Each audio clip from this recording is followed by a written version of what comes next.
Orang yang suka nolong, suka memberi, sehebat dukun ilmu hitam, sehebat apapun tidak bisa mengenai. Karena dilindungi namanya benteng takdir. Nah, makanya coba perhatikan dalam praktek perdukunan untuk penolak bala, penolak ilmu hitam. Kalau seorang dukun, terutama dukun aliran putih, untuk mengalahkan ilmu hitam, membalikkan ilmu hitam, langkah pertama itu adalah apa? Bancaan selamatan. Oh iya. Itu nomor satu udah itu. Kenapa bancaan selamatan? Supaya orang-orang miskin itu makan.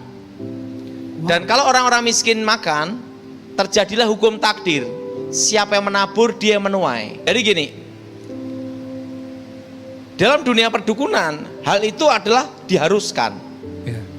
Nah, coba di Alkitab dikatakan orang yang menaruh belas kasihan ke orang-orang miskin sesungguhnya memiutangi Tuhan. Wow. Dan hukum ini berlaku bukan hanya untuk orang Kristen, tapi semua umat manusia. Semua umat manusia. Nah, bedanya kalau kita orang Kristen, kita percaya Yesus dijamin masuk surga. Amin. Amin. Nah, dan hukum ini ada di dalam dunia ilmu gaib, bahwa setan dulunya adalah malaikat dan tahu rahasianya Tuhan. Nah, jadi sebenarnya tidak ada ilmu yang baru. Yang sudah ada itu diulang-ulang. Wow.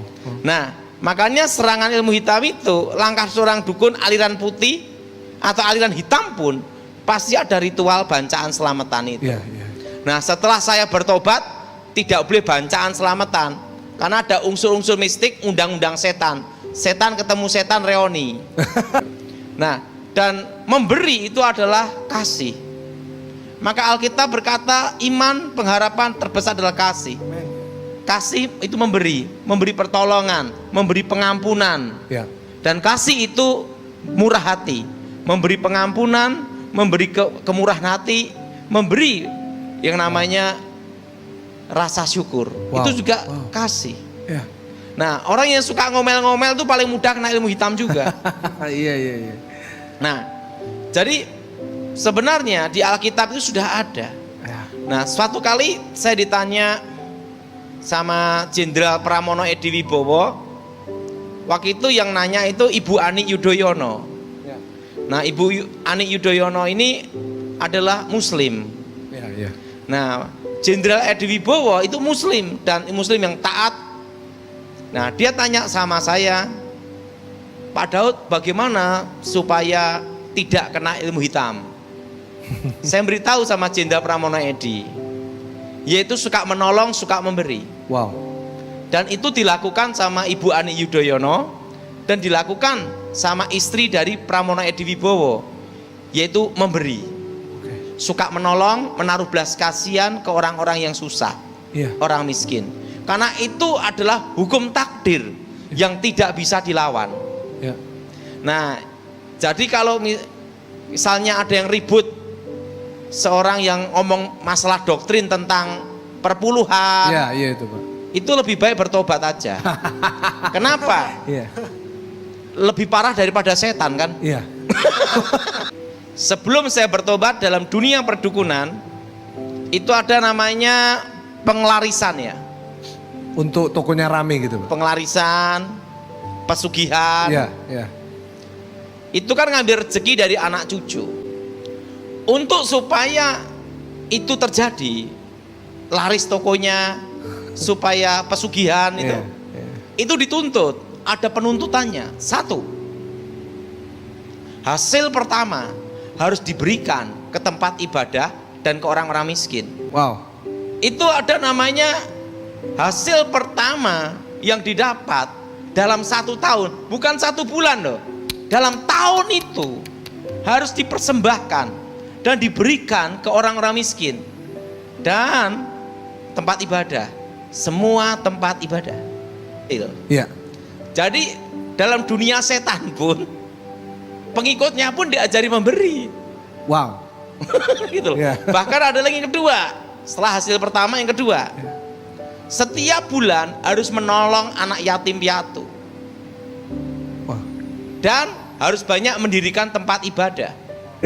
Jadi Itu ada hukumnya semua. Iya.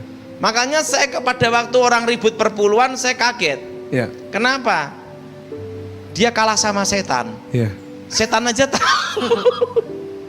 Dan Iya. itu hukum itu ada hukum kasih. Iya. Kasih itu memberi pengampunan, memberi pertolongan, Iya, Pak. memberi penghiburan. Iya. Nah, sehebat dukun apapun, kalau orangnya itu tidak ada kecewa dendam, tidak bisa kena. Wow. Makanya kan hati yang gembira adalah obat. Iya, Pak. Nah, jadi kita jangan ributkan lah masalah doktrin perpuluhan, doktrin memberi. Iya. Kalau tidak mau memberi ya sudah, tidak usah ribut gitu loh. Karena apa? Setan pun tahu. Iya, iya. Yang jadi pertanyaan, apakah kamu kalah sama setan? Saya diajar dari kecil sama guru saya, kakek saya. Kalau kamu menolong orang jangan diingat, lupain. Wow. Kalau kamu memberi orang jangan diingat, lupain. Wow. Tetapi kalau kamu ditolong orang, kamu ingat Iya. seumur hidup. Iya. Kenapa? Nanti kalau kamu memberi, kamu ingat terus, tiba-tiba orang itu menyalahgunakan, kamu sakit hati. Iya. Dan kamu tidak akan menjadi damai di hidupmu. Makanya saya kalau ditanya memberi siapa, lupa udah. Dan saya tidak mau nginget. Jadi kalau kita menolong orang, memberi orang, jangan diingat udah. Iya.